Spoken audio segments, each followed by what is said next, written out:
भैया दूज की कथा। एक बुढ़िया माई थी। उसके 7 बेटे और एक बेटी थी। बेटे की शादी हो चुकी थी। जब भी उसके बेटे की शादी होती, फेरों के समय एक नाग आता और उसके बेटे को डस लेता था। बेटे की वही मृत्यु हो जाती थी और बहू विधवा हो जाती। इस तरह उसके 6 बेटे मर गए। 7वें की शादी होनी बाकी थी। इस तरह अपने बेटे के मर जाने के दुख से बूढ़ी माई रो रो के अंधी हो गई थी। भाई दूज आने को हुआ तो भाई ने कहा कि मैं बहन से तिलक कराने जाऊंगा। माँ ने कहा ठीक है। उधर जब बहन को पता चला कि उसका भाई आ रहा है तो वह खुशी से पागल होकर पड़ोसन के यहाँ गई और पूछने लगी कि जब बहुत प्यारा भाई घर आए तो क्या बनाना चाहिए। पड़ोसन उसकी खुशी को देखकर जल भून गई और कह दिया कि दूध से रसोई लीप, घी में चावल पका। बहन ने ऐसा ही किया। उधर भाई जब बहन के घर जा रहा था तो उसे रास्ते में सांप मिला। सांप उसे डसने को हुआ। भाई बोला, तुम मुझे क्यों डस रहे हो? सांप बोला, मैं तुम्हारा काल हूँ और मैं तुझे डसूंगा। भाई बोला, मेरी बहन मेरा इंतजार कर रही है। मैं जब तिलक करा के वापस लौटूंगा तब मुझे तुम डस लेना।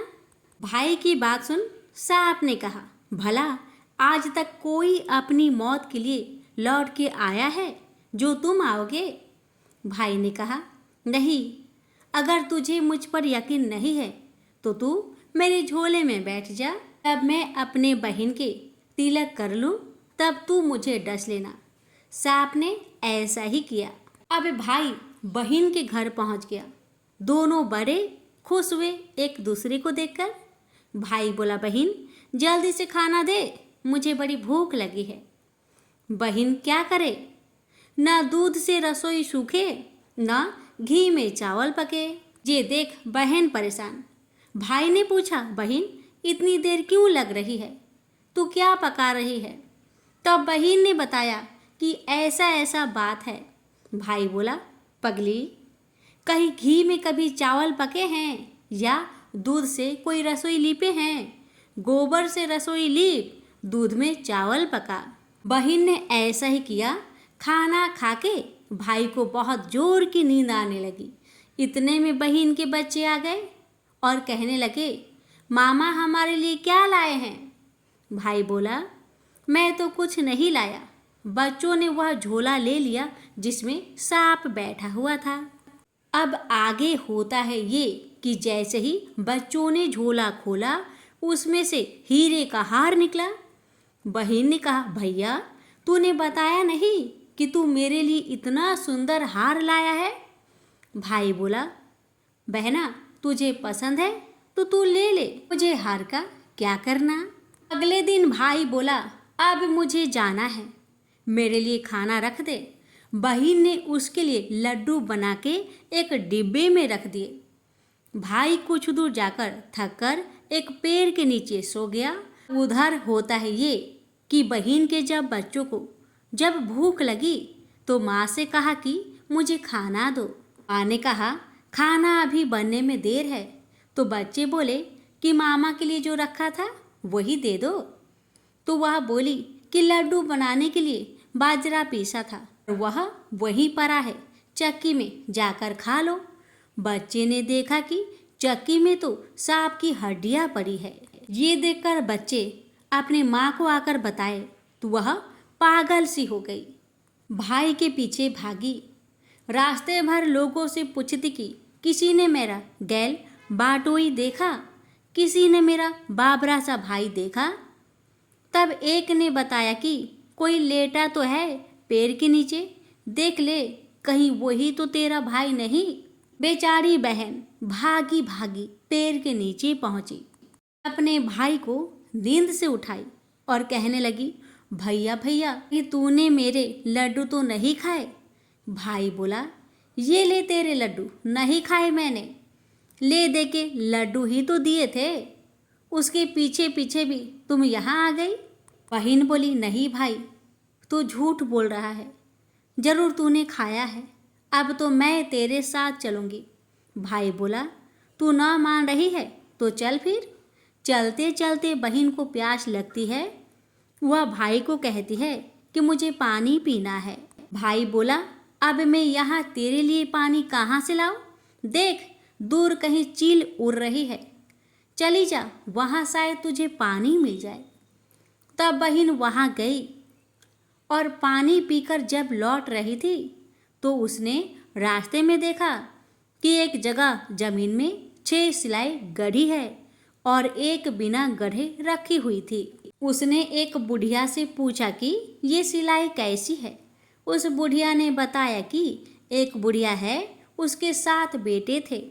6 बेटे तो शादी के मंडप में ही मर चुके हैं, तो उनके नाम की ये सिलाई जमीन में गड़ी है।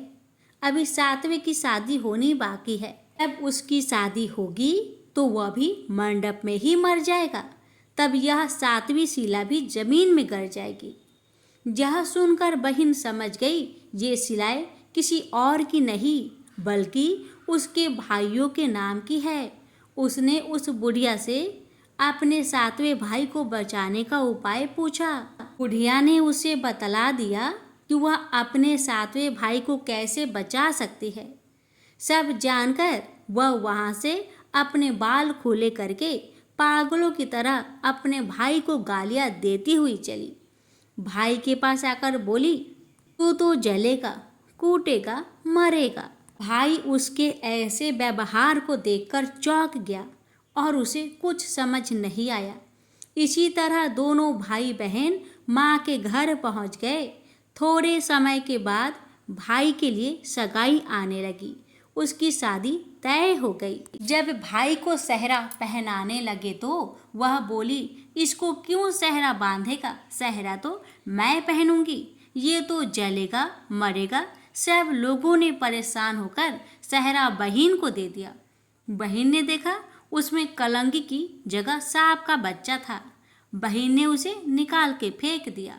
अब जब भाई घोड़ी चढ़ने लगा तो बहन फिर बोली, ये घोड़ी पर क्यों चढ़ेगा, घोड़ी पर तो मैं बैठूंगी, ये तो जलेगा, मरेगा, इसकी लाश को चील कौवे खाएंगे। सब लोग बहुत परेशान। सबने उसे घोड़ी पर चढ़ने दिया। अब जब बारात चलने को हुई तब बहन बोली, ये क्यों दरवाजे से निकलेगा, ये तो पीछे के रास्ते से जाएगा, दरवाजे से तो मैं निकलूंगी। जब वह दरवाजे के नीचे से जा रही थी तो दरवाजा अचानक गिरने लगा। बहन ने एक ईंट उठाकर अपनी चुनरी में रख ली। दरवाजा वहीं की वहीं रुक गया। सब लोगों को बड़ा अचंभा हुआ। रास्ते में एक जगह बारात रुकी तो भाई को पीपल के पेड़ के नीचे खड़ा कर दिया। बहन कहने लगी, ये क्यों छाँव में खड़ा होगा, ये तो धूप में खड़ा होगा, छाँव में तो मैं खड़ी होगी। ऐसे ही वह पेड़ के नीचे खड़ी हुई, पेड़ गिरने लगा। बहन ने एक पत्ता तोड़कर अपनी चुनरी में रख लिया। पेड़ वहीं के वहीं रुक गया। अब तो सबको विश्वास हो गया कि ये बावली कोई जादू टोना सीख कर आई है जो बार बार अपने भाई की रक्षा कर रही है। ऐसे करते करते फेरों का समय आ गया। जब दुल्हन आई तो उसने दुल्हन के कान में कहा, अब तक तो मैंने तेरे पति को बचा लिया, अब तू ही अपने पति को और साथ ही अपने मरे हुए जेठों को बचा सकती है। फेरों के समय एक नाग आया। वो जैसे ही दूल्हे को डसने को हुआ, दुल्हन ने उसे एक लोटे में भर के ऊपर से प्लेट से बंद कर दिया। थोड़ी देर बाद नागिन लहर लहर करती आई। दुल्हन से बोली, तू मेरा पति छोड़। दुल्हन बोली, पहले तू मेरा पति छोड़। नागिन ने कहा, ठीक है, मैंने तेरा पति छोड़ा। दुल्हन बोली, ऐसा नहीं, पहले 3 बार बोल। नागिन ने 3 बार बोला। फिर बोली कि अब मेरे पति को छोड़। दुल्हन बोली, एक मेरे पति से क्या होगा, हंसने बोलने के लिए जेठ भी तो होना चाहिए, एक जेठ को भी छोड़। नागिन ने जेठ के भी प्राण छोड़ दिए। फिर दुल्हन ने कहा, एक जेठ से लड़ाई हो गई तो एक और जेठ को छोड़। और इसके बाद बोली कि अगर वो विदेश चला गया तो तीसरा जेठ को भी छोड़। इस तरह एक एक करके दुल्हन ने अपने 6 जेठ को जीवित करा लिए। घर रो रो के बुढ़िया का बुरा हाल था कि अब तो मेरा 7वां बेटा भी बाकी बेटों की तरह मर जाएगा। गांव वालों ने उसे बताया कि उसके 7 बेटा और बहुएं आ रही हैं। तो बुढ़िया बोली, अगर यह बात सच हो तो मेरी आंखों की रोशनी वापस आ जाए और ऐसा सीने से दूध की धार बहने लगे। ऐसा ही हुआ। अपने सारे बहू बेटों को देखकर वह बहुत खुश हुई। बोली, ये सब तो मेरी बाबली का किया है। कहाँ है मेरी बेटी? सब बहन को ढूंढने लगे। देखा तो वह भूसे की कोठरी में सो रही थी। जब उसे पता चला कि उसका भाई सही सलामत है तो वह अपने घर को चली।